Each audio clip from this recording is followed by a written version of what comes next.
Bangladesh's election result isn't just a domestic political moment, it is a regional signal, and New Delhi is reading it carefully. This is Quick Take, your quick guide. I am Smita Prakash.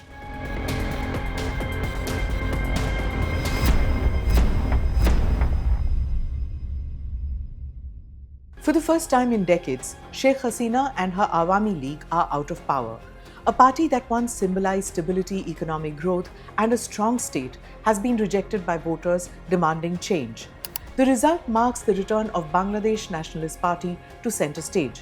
Not a revolution, not a clean sweep, but a clear verdict after fatigue with long rule, centralized authority too. Whether the BNP provides a different kind of governance as compared to the Awami League is still to be seen. At the helm is Tariq Rahman, the inheritor of a political legacy, son of former President Ziaur Rahman and ex-Prime Minister Khalida Zia. He carries a surname that still resonates across rural Bangladesh. Tariq Rahman has lived outside Bangladesh for 17 years. While in London, he faced multiple convictions from the administration of Sheikh Hasina, which his party termed politically motivated. During the time he's been in exile, Bangladesh saw a transformation economically, socially, and geopolitically. Urbanization has surged. The garment economy has expanded. A new generation of voters has come of age, one that didn't live through BNP rule and remembers Awami League governance not as history but as lived reality. But this election wasn't driven only by party machinery, it was powered by the street. The student leaders who were at the forefront of the street agitation that led to the exit of Sheikh Hasina did not transition into electoral politicians in any significant way. Most of them did not even contest the election. And that wasn't accidental. Many student leaders openly said that their role was to force change, not to capture power. Going from street mobilization to electoral politics requires party structure, funding, candidate selection, and constituency level networks. The students had none of this. The Bangladesh Nationalist Party, on the other hand, had waited years for precisely this opening. And then there's the Jamaat.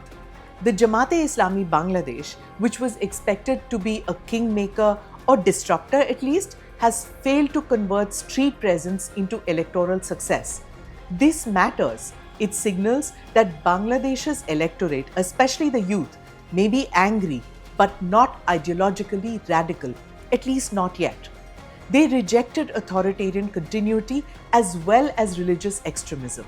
That's a crucial distinction. Now, India. For India, this transition is unsettling. New Delhi had a predictable partner in Hasina. Cooperation on counter-terrorism, border security, and the Northeast was strong. With the BNP, history weighs heavy. Past BNP governments allowed space directly or indirectly for anti-India forces. That legacy hasn't vanished. Sheikh Hasina lives in exile in India, but India has now to recalibrate fast, quietly, pragmatically with a new dispensation in Bangladesh. Watching closely is the United States.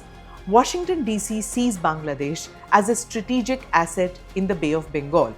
Expect stronger engagement, louder language on institutions, and deeper interest in who really holds power behind the scenes. And Pakistan? The BNP's past warmth with Pakistan will set off alarm bells in New Delhi for sure. But this isn't the 1990s. Bangladesh today is more self-confident, economically integrated, and internationally visible. So what's the real takeaway? Whether Bangladesh emerges stronger or more unstable depends on what happens next. For India, the task is clear. Engage early, don't overreact, and remember that a changing neighbor is not the same as a hostile one.